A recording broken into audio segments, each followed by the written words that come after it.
दिल्लीच्या जंतर मंतर न्याय हक्कांसाठी आंदोलनाला बसलेल्या विद्यार्थ्यांवर जो अन्याय झाला आहे त्या विरोधात आज धुळे शहरात वंचित बहुजन आघाडीतर्फे आंदोलन छेडून बंदची हाक देण्यात आली होती व या बंदला व्यापाऱ्यांसह नागरिकांनी उत्स्फूर्त प्रतिसाद दिला आहे।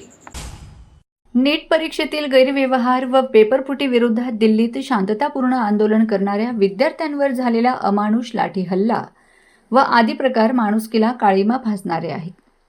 न्याय हक्कांसाठी हाक देणाऱ्या या विद्यार्थ्यांवर झालेल्या अन्यायाविरोधात संपूर्ण महाराष्ट्रात याचे पडसाद उमटू लागले आहेत। या घटनेविरोधात दिनांक 23 जुलै रोजी बाळासाहेब आंबेडकर यांच्या माध्यमातून संपूर्ण महाराष्ट्रात बंदची हाक देण्यात आली होती।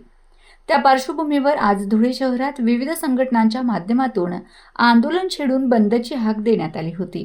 यावेळी आंदोलकांना पोलिसांनी ताब्यातही घेतले होते। सदर बंदला धुळे येथील व्यापाऱ्यांसह नागरिकांनी मोठा प्रतिसादही दिला होता।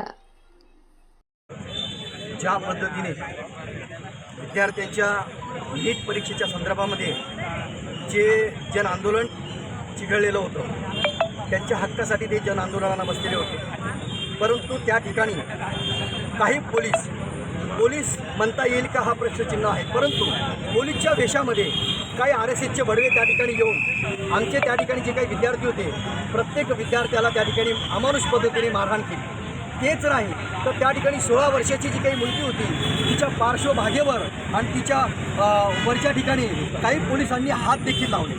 तर या माध्यमातून श्रद्धेय बाळासाहेब आंबेडकर यांनी आज 23 तारखेला पूर्ण महाराष्ट्र बंदची हाक दिली। त्या माध्यमातून धुळे जिल्ह्यातून माननीय शंकर अण्णा खरात जिल्हा संघटक वंचित